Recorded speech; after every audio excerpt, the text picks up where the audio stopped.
Most of us assume a first impression begins the exact moment we open our mouths to say hello. But if you wait for your first word to win over a room, the battle is already lost. Research from Princeton University shows that an audience begins judging your trustworthiness and your competence in just 1/10 of a second. Psychologists call this mechanism thin slicing. Our brains are evolutionarily hardwired to evaluate massive social data by observing incredibly narrow, fleeting windows of behavior. Inside that fraction of a second, your brain's emotional processor, the amygdala, makes a snap decision. It looks at the person standing in front of you and decides if they are worth the expenditure of the audience's mental energy. Because thin slicing is an automatic reflex, the audience has already begun forming a judgment before you say a single word. Mastering these initial seconds allows you to manage that subconscious gatekeeper, ensuring the brain stays open to the message you've actually come to deliver. The 7-second clock actually starts the exact moment you step into view. Those first 5 seconds are purely physical, and you can break them down into a replicable 3-step system. Step 1 is keeping your eyes up and your purpose forward.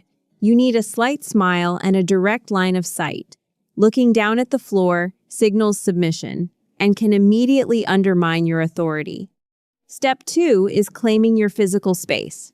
You pull your shoulders back to open your posture, but keep the mechanics relaxed so you don't appear stiff or defensive. Step 3 is intentional movement. Nervous speakers often shuffle or wander aimlessly. Confident speakers lock onto a destination and walk straight there.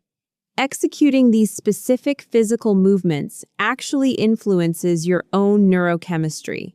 Moving with intention forces your nervous system to internalize that confidence, establishing your presence before you ever speak. By seconds 5 and 6, you reach your destination.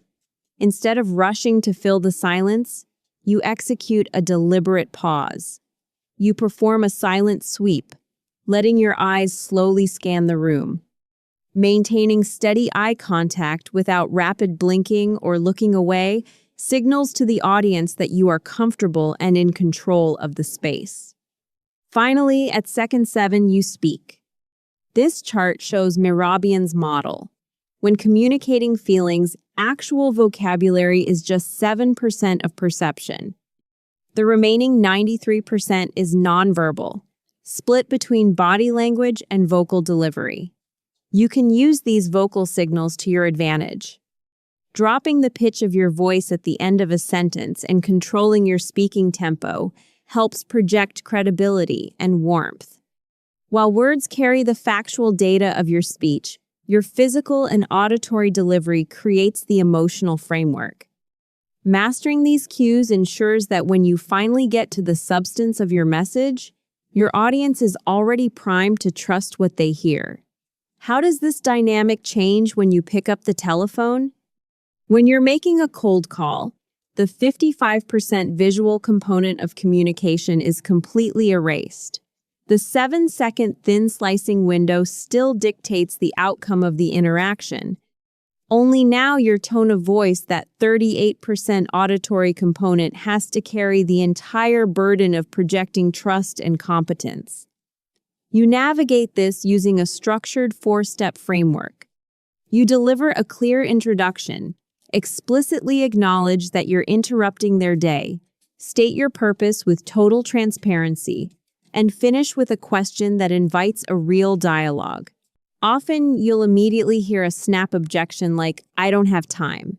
This is often an amygdala-driven threat response to an unknown caller rather than a logical rejection. Recognizing this biological reaction lets you stay calm and pivot past the hesitation. This intense focus on the beginning of an interaction is driven by the primacy effect, a cognitive bias where human memory favors the very first pieces of information in a sequence. Whether you are stepping out onto a physical stage or dialing a difficult prospect, Your presence speaks before your words do. Claim the space, embrace the pause, and let your delivery clear the path for your message.